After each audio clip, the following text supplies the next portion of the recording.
What I think is so fascinating about this character is that he is so drawn to Carey Mulligan's character Bathsheba, even though he knows that she doesn't feel the same way, he still holds out hope that one day they will be in a marriage. And I was wondering why you think he's determined to be with her, even though she doesn't feel the same way. Well, the key to it for me was you hear characters talking about him early on in the film and in the novel, and you hear that he had his heart broken when he was younger, that he was jilted by someone. And so that became the kind of starting point for me about this man who has been deeply wounded in the past and so has kind of closed himself off and withdrawn from the world. And because he's wealthy, then he can just withdraw into this kind of this life inside this mansion house. But I think at the same time he's aware, this is my own backstory, but that he's aware that he's too withdrawn, that it's unhealthy for him and that maybe things are not right inside the world of Boldwood. And so when this Valentine comes along that Bathsheba sends, he grabs onto this because I think he senses that he's losing his grip on reality a little bit, and that she might be the escape. She might be what allows him to live a normal life again.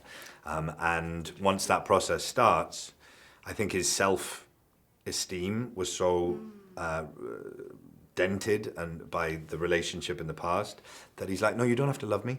You don't. He gets more and more desperate. Like, I'll just marry me. Just, you know. And I don't mind if you don't feel the same yeah, way. and he gives up so much of his sense of self, and that's revealed. I suppose what happens is that more and more of his inner life is revealed as the piece goes on, and we see how desperate he is, how much he needs something that he thinks can only exist in someone else, in Bathsheba, and what he's prepared to do to protect it becomes more and more dangerous. Sure, and you know, it's fascinating. The wealthy person who is unable to really connect with people, is lonely, and has a sense of misery, I think, about him is so interesting. I was wondering if there was something that you look to for inspiration aside from the novel by Tom Hardy, the source material. I mean, you have to draw on your own life. You know, I can only play myself. I've only got my own experiences to go on. So, you know, you think about relationships that you had that didn't work out, and then think about, well, how might someone in this position, you know, develop and around that way. So I remember thinking about, you know, there were moments that reminded me of a character like the Citizen Kane character, you know, in that film, the sort of William Randolph Hearst character who's sort of alone in this huge empire of wealth and yet sort of disconnected from life, from it. And so there was that.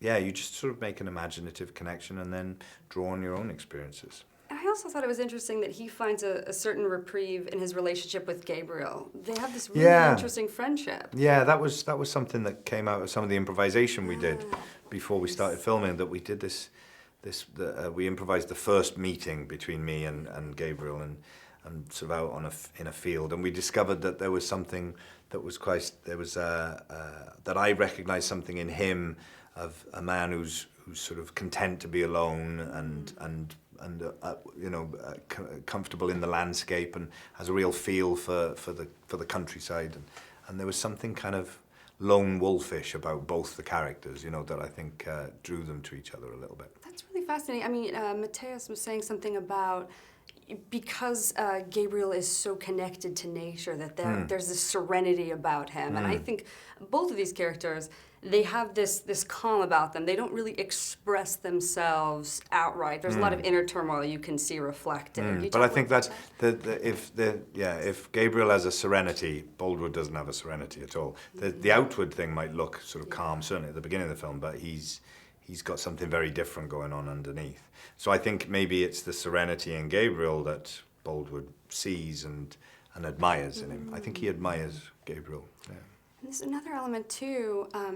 There is a lightness to the story, I think. Yes, there are the tragic elements as well, but I think this was Hardy at his more lighthearted. I think there are elements where the film actually is quite funny. I think as far as Hardy's concerned, his novels got bleaker and bleaker as they went on. So by, you know, towards the end with Jude the Obscure, it's a very bleak vision that he had. And yeah, so I think there was certainly something lighter about these stories early on. my experience of the story, though, is Boldwood's story is not light in any way. He was very heavy character. He goes from being a sort of quite remote, withdrawn character into becoming a fully tragic character, and with a lot of pain and grief along the way, and kind of madness. So there was nothing. I never experienced it as being light. It's so rare, I think, that films are shot on location in these very naturalistic settings. So to go on location for you, how did that sort of influence you as well? Well, I mean, it's incredibly rare that you get to shoot a film in the place that it's actually set in. You know, and especially for a film like this, for a story like this, where Thomas Hardy was writing, you know, about 150 years ago about a place, and we shot the film in that place. Sure. The places he describes we were actually in, and that's amazing. You never get to do that. And because the place itself has such an effect on this story, you know, it's about people living in a very particular kind of landscape, very particular kind of life, a farming life, a rural life, then being in that place was really important. It really gives you a sense of a different world and the kind of challenges that community would have to face. Sure, but yeah, there's still such a relevance to this story that I think you can apply to a modern landscape as well. Absolutely. I mean, just in terms of the relationships between the characters, it's, you know, it's stuff that we're all dealing with every day. But to see it set in a very particular world like this and a time like this as well, then I think creates a real balance of being true to the period, but also being very, very contemporary as well. It has a very contemporary feel, I think.